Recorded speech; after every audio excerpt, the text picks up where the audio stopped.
Hey guys, welcome back. So let's talk about all the stuff I've been watching recently, and I haven't made a YouTube video for a month, I think, because this I just casually do this stuff. But let's get started. So I'm going to talk about a couple non-horror things first that I saw theatrically or on Disney Plus.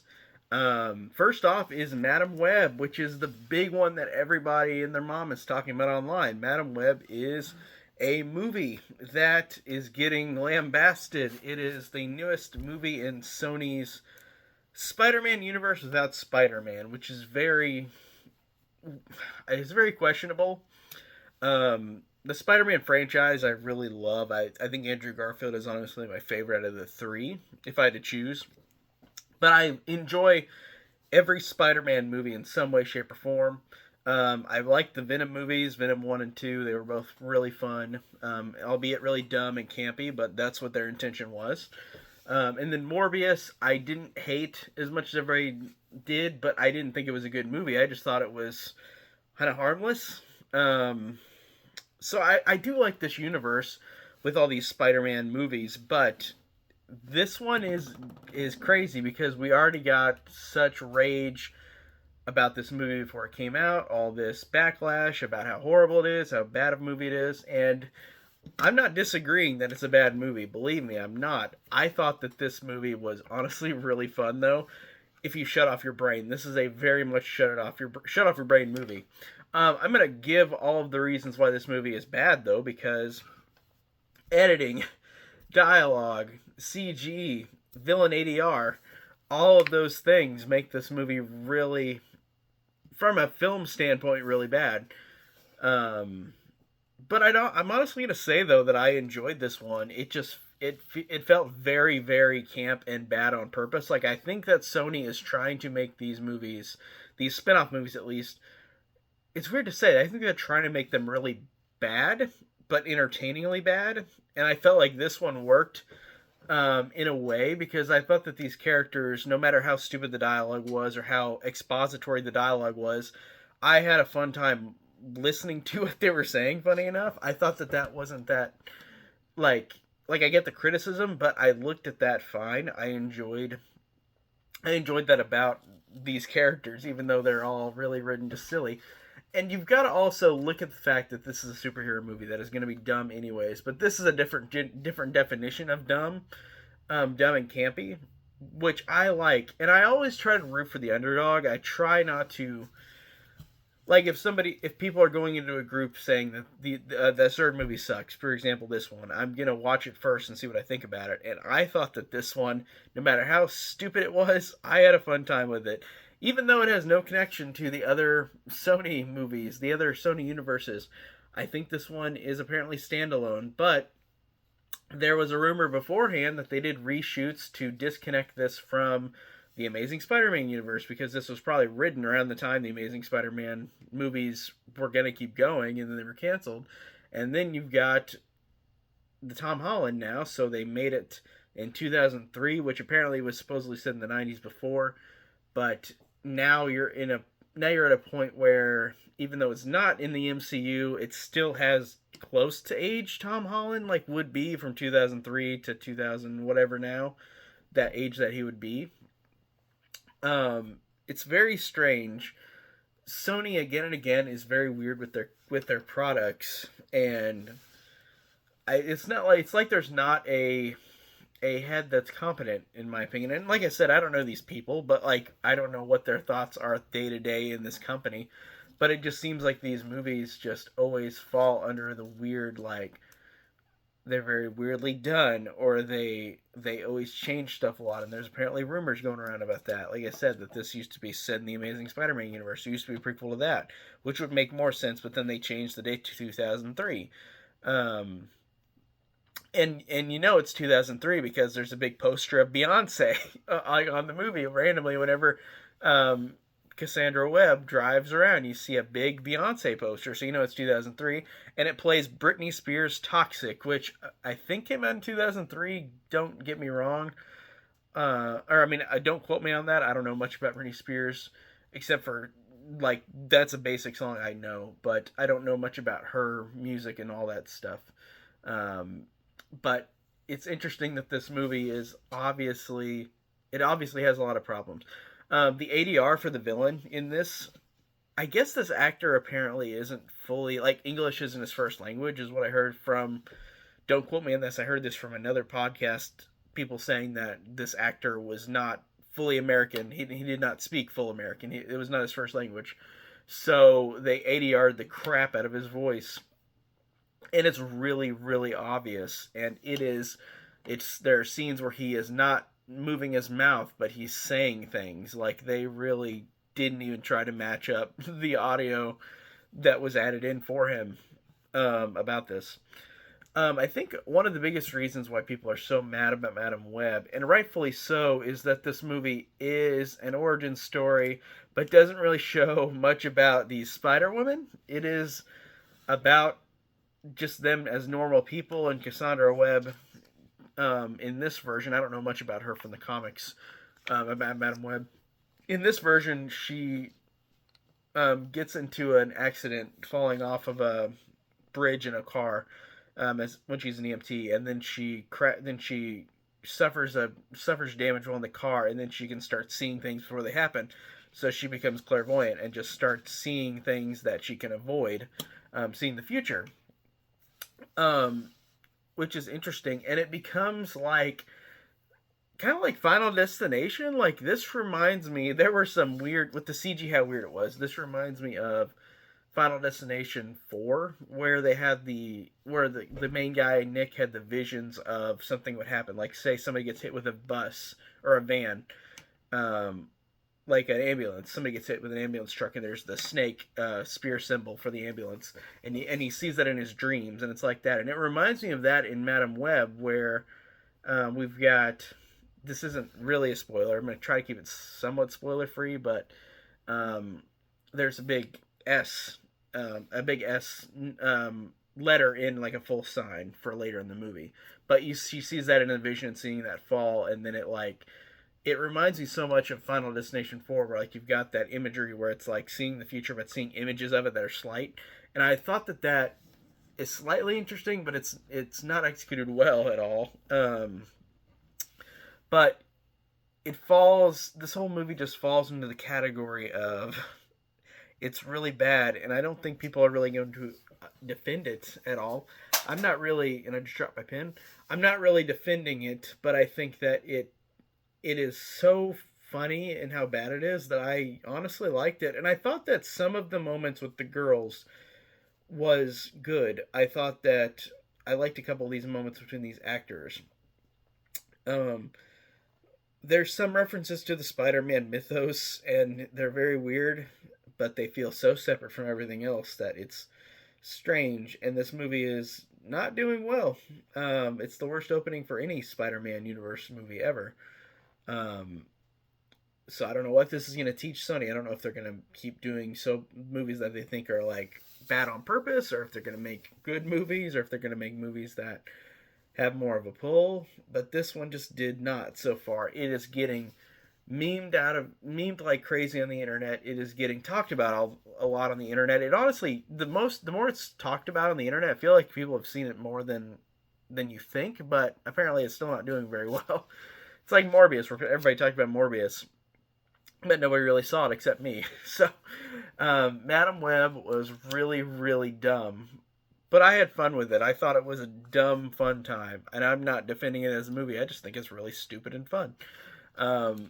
The other non-horror thing I need to talk about is Echo, which is the newest Disney Plus show set in the MCU, which is MCU adjacent to Madam Web. Like, they're all, in a way, kind of connected. But another Marvel property.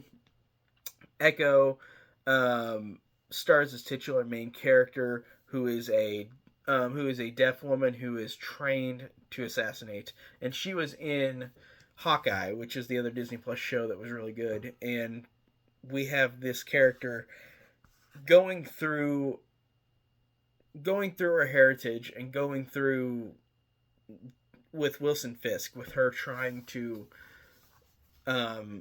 evade Wilson Fisk, and Wilson Fisk being the one who trained her as this heartless assassination. And I thought that this show, I thought did a good job of being pretty entertaining. It's pretty solid. I thought that it had a cool, different location, being in Oklahoma. That's something we haven't seen in any Marvel MCU thing yet.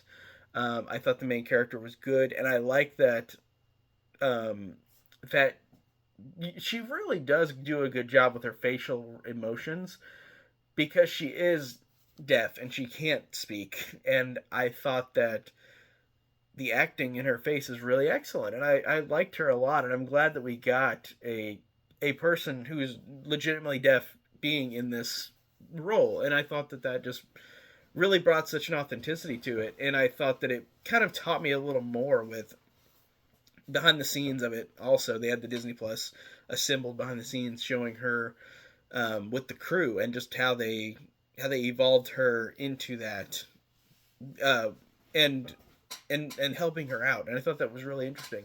It's great seeing Wilson Fisk back, and he's used kind of sparingly in this, not in a way where you see him the whole show, but he is definitely in it, and he's got a presence. And I like that they finally acknowledge that the Daredevil or all the Netflix stuff is MCU canon now, which is great. Even though like Iron Fist isn't that good, but like I thought that the other ones were really great. I like that those Netflix shows are back in canon because I really enjoyed a majority of those. Um, this one, like I said, Echo, I think is solid enough. It's not like the best MCU, but it's definitely solid. I think it's fun. I think it feels like a long movie. It's like 6 episodes, so it's like close to 6 hours.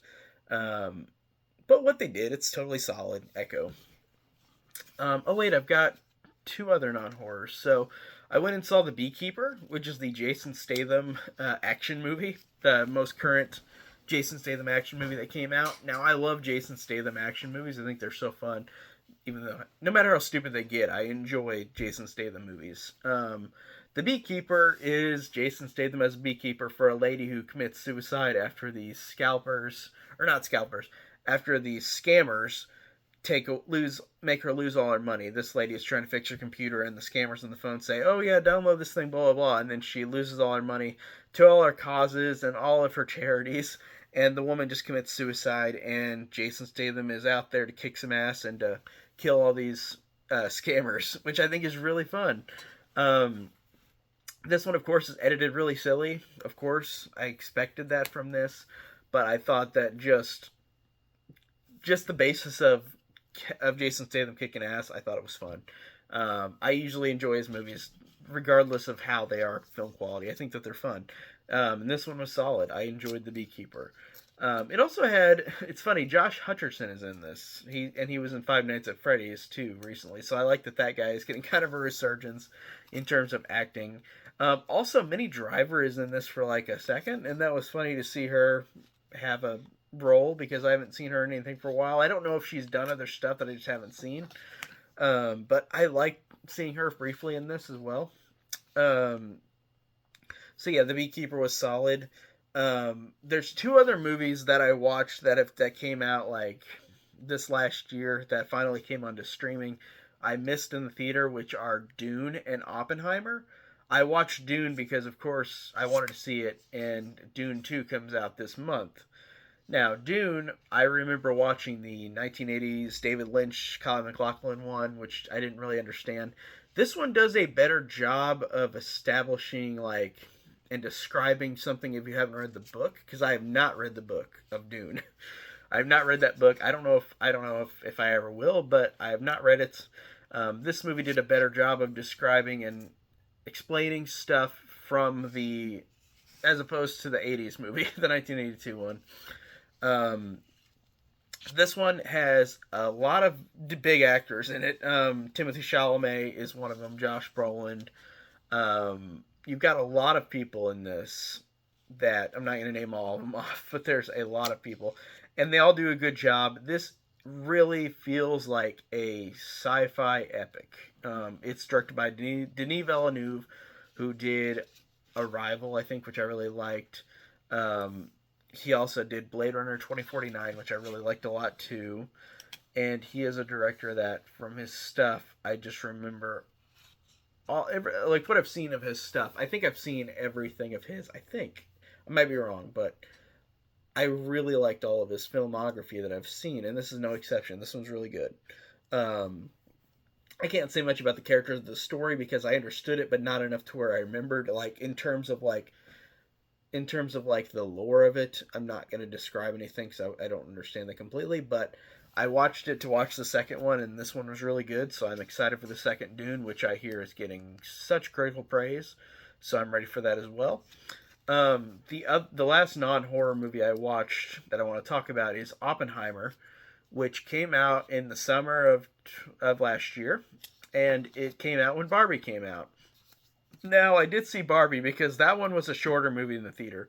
To be honest, watching a 3 hour movie about science and about the creation of the atom bomb, um, I I don't think that I would like. I'd still appreciate it, and I should have seen it in the theater pure the for the pure Christopher Nolan esque visuals and the pure visuals on a big screen, and I didn't get to see that, and that's kind of a regret. But I still really liked watching it at home on TV, on my own TV. But this movie is an epic. It's fantastic. I really like this movie. It's just one of those movies that I feel like watching it in the theater, I'm like, man, I need to take a bathroom break because it's 3 hours long, and I'm not gonna feel as interested and invested. And I felt like the sacrifice was for me to watch it at home to really appreciate it and soak it all in another way, as opposed to wanting to see it on the big screen, which I didn't, which is unfortunate. But still,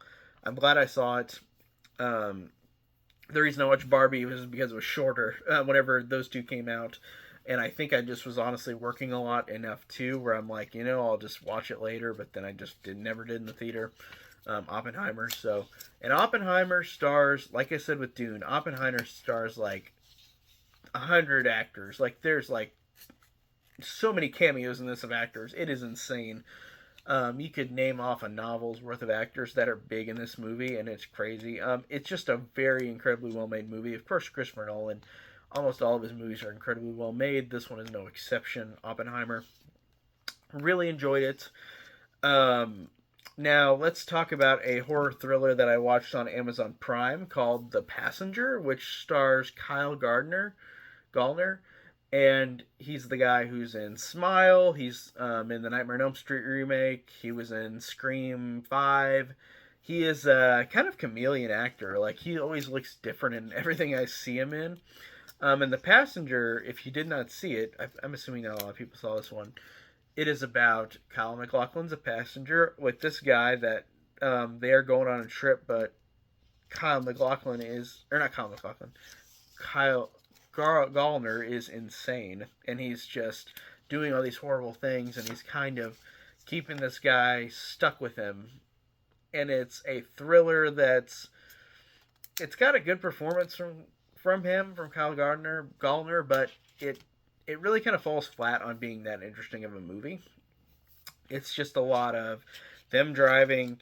Then Kyle will do a lot of creepy stuff, and then it will do more driving, and then it just kind of it never fully becomes something that I was completely invested in. The Passenger, even though it's got a good performance, but it just never was that interesting to me overall. Um, then this is a movie I watched today, which is Suitable Flesh, which is Joe Lynch's new movie on Shudder, um, and it stars Heather Graham and it stars Barbara Crampton, and it is about a woman who encounters a younger guy who passes on this curse where it's kind of like body swapping horror. And it was marketed on the poster like the creators of Reanimator, and that's interesting because this movie feels, I guess, slightly in that vein, but it never feels like as good as that movie. Um, this movie it's weird because it's grounded, but it's got like this body swapping curse thing, but there's no like weird imagery like say something like Reanimator or From Beyond or whatever, like those kind of movies that this movie says it's kind of from the creators of. This movie is very grounded but violent, but it never feels like supernatural, even though it is a supernatural movie, because like I said, it is a body swapping back and forth curse movie with these characters where they keep where there's one demon character that keeps switching back and forth between all these characters and causes mischief and mayhem. Um, I thought this movie was totally solid. It was nothing super special. Even though I like Joe Lynch's work, I recently just watched Wrong Turn 2 because I've been watching the Wrong Turn movies again because I got the set on Blu-ray. But I like Joe Lynch's other movies fine with what I've seen. But this one just, I don't know, it was totally whatever. It was nothing super special. Even though I liked seeing Heather Graham again in a movie, it's been a long time since I've seen her in anything, and I know she's done other stuff, but I just haven't watched anything else of hers that she's probably done recently.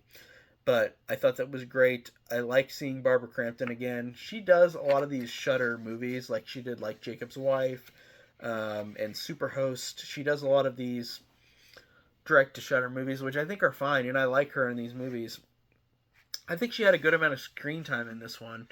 Um, and I thought that they all did a good job. And the actor, the main guy, the young guy, he was in Stranger Things or It. It was one of the two. I'm kind of mixing them together now, and I forgot what the guy's name is, but he does okay too. But Suitable Flesh, I think, falls into the category of being totally solid. It's totally fine, nothing super special, but it was fun. Like, it had a couple fun moments, but it's not anything I'll really rewatch again. But I'm glad I watched it, of course, because I like to watch everything. Um, Available now on Shudder, Suitable Flesh.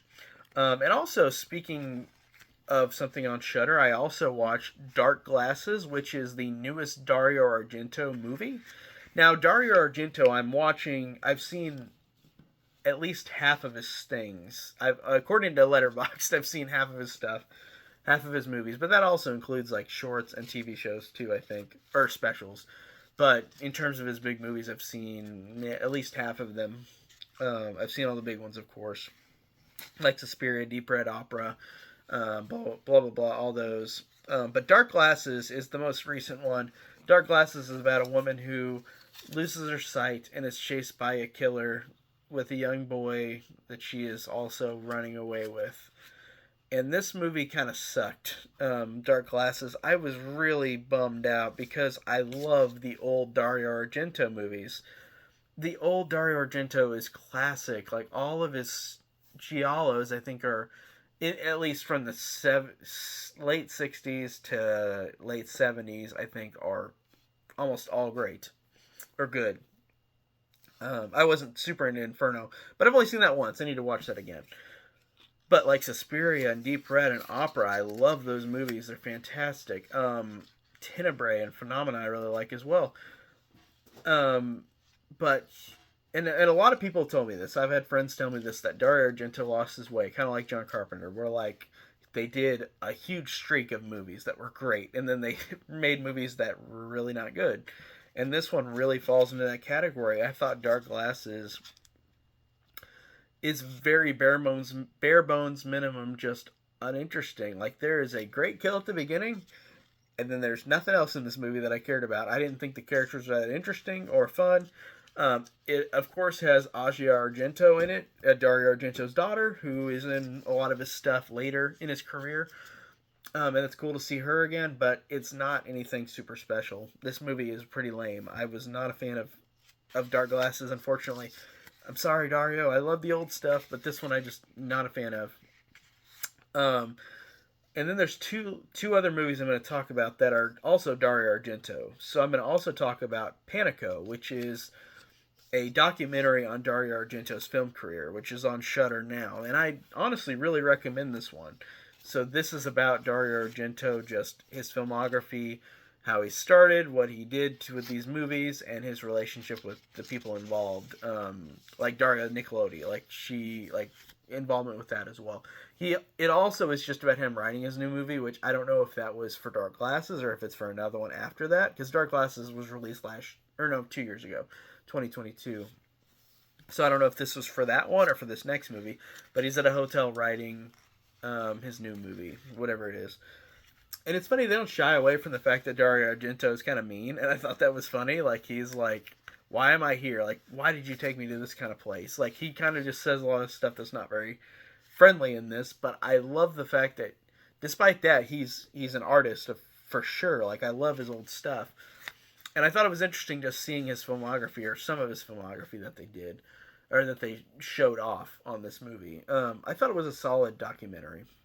Um, and then the last movie I'm going to talk about is another Dario Argento one, and it's called Four Flies on Grey Velvet. And this is one of the movies from his early career that I had not seen before, because this movie, you cannot buy it on physical media unless you had that one chance to buy it from, I think it was either Vinegar Syndrome or it was some other company, um, that released it only online on the site, and now was sold out the last time I checked, and now it's like over $100 to buy the 4K on eBay or whatever. So I was so bummed that I have not had the chance to watch this one.